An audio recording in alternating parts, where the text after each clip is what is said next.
I want to do a problem about a charged ring with charge Q evenly spread over its surface. I'm going to assume that the ring has a radius A.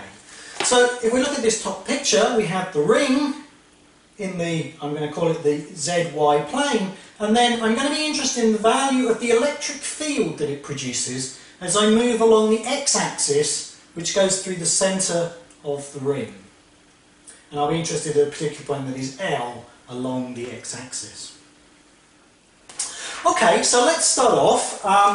We've got charge Q spread out over the surface of this ring, and so we can write down a linear charge density, which is the total charge divided by 2 pi A, the circumference of the ring. So that's the number of coulombs per metre that I go around the edge of the ring. Now the way that I'm going to do this problem is that I'm going to divide this ring up into lots of infinitesimally small bits and just think about one of them to begin with. And I'm going to treat that small point of charge just exactly like a point charge, so then that we know that the electric field due to a point charge is given by the charge delta Q on that small piece divided by 4 pi epsilon 0 r squared r hat, where r hat is a vector from the charge to the point where I'm interested in evaluating the electric field. Now, first of all, I'm going to write that as r cubed on the bottom and the vector r on the top. In other words, I've taken the normalisation here, and now this r is the vector from that point to that point there. Okay, so let's work out what r is and what r cubed is. So first of all, let's do this r cubed, which is just the radial distance from a point on the surface. I could use any point, they're all the same. And by looking at this triangle here, you can see that that distance is L squared plus A squared, square rooted. This vector r requires me to know, first of all, where a general one of my infinitesimal pieces is around the circle.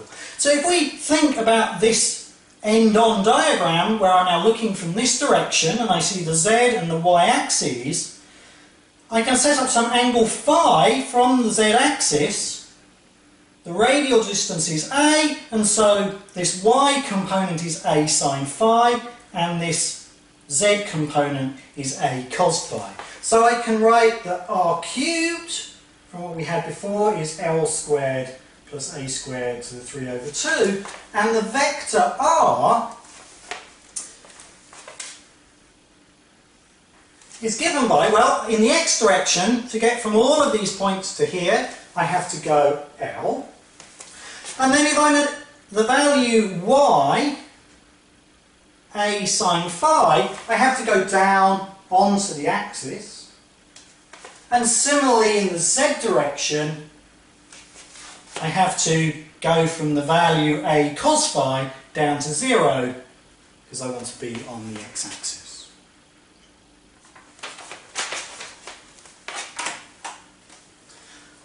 Okay, so now we can finish up our expression for the contribution to the electric field at this point due to just this tiny little bit up here. And we get delta Q, which is going to be lambda, so Q over 2 pi A, times the length of that little arc, which is A delta phi. So that little bit there is of length A delta phi. Divided by 4 pi epsilon 0, L squared plus A squared to the 3 over 2, and it's a vector of this form.